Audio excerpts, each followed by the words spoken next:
கொங்கு சீமை கண்டெடுத்த தங்கம் பசுமை புரட்சியின் நாயகன் ஐயா சி சுப்பிரமணியம் அவர்களின் 25வது நினைவு நாளில் கோவை மாநகரத்தில் அமைந்துள்ள அவரது சிலைக்கு கொங்கு தமிழர் எழுச்சி பேரவையின் சார்பாக அஞ்சலி செலுத்தி இருக்கிறார்கள்.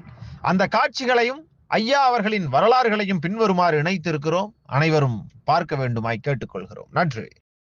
புகழ் வணக்கம், புகழ் வணக்கம், புகழ் வணக்கம், புகழ் வணக்கம், புகழ் வணக்கம், புகழ் வணக்கம், புகழ் வணக்கம், புகழ் வணக்கம். ஐயா சிஎஸ்க்கு புகழ் வணக்கம், ஐயா சிஎஸ்க்கு புகழ் வணக்கம். போற்றுவோம், போற்றுவோம், போற்றுவோம், போற்றுவோம், போற்றுவோம், போற்றுவோம், போற்றுவோம், போற்றுவோம். ஐயாவின் புகழை போற்றுவோம், ஐயாவின் புகழை போற்றுவோம். புகழ் வணக்கம், புகழ் வணக்கம், புகழ் வணக்கம், புகழ் வணக்கம், புகழ் வணக்கம், புகழ் வணக்கம், புகழ் வணக்கம், புகழ் வணக்கம். பசுமை புரட்சி நாயகருக்கு புகழ் வணக்கம், பசுமை புரட்சி நாயகருக்கு புகழ் வணக்கம். பசுமை புரட்சி நாயகரும் இந்திய முன்னாள் அமைச்சரும் ஐயா சி சுப்பிரமணியம் அவர்களுடைய 25ஆம் ஆண்டு நினைவு நாளில் கொங்கு வேளாள கவுண்டர்களின் கூட்டமைப்பின் சார்பாக இன்று ஐயா அவர்களுக்கு மாலை அணிவித்து புகழ் வணக்கம் செலுத்தப்பட்டது.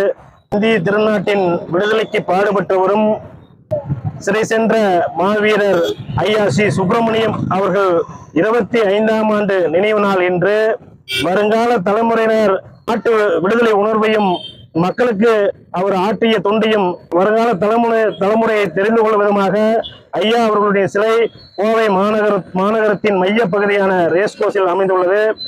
இந்த சிலையில் இன்று கொங்கு வேளாள கவுண்டர்களின் கூட்டமைப்பின் சார்பாக ஐயா அவர்களுக்கு மாலை அணிவித்து புகழ் வணக்கம் செலுத்தப்பட்டது.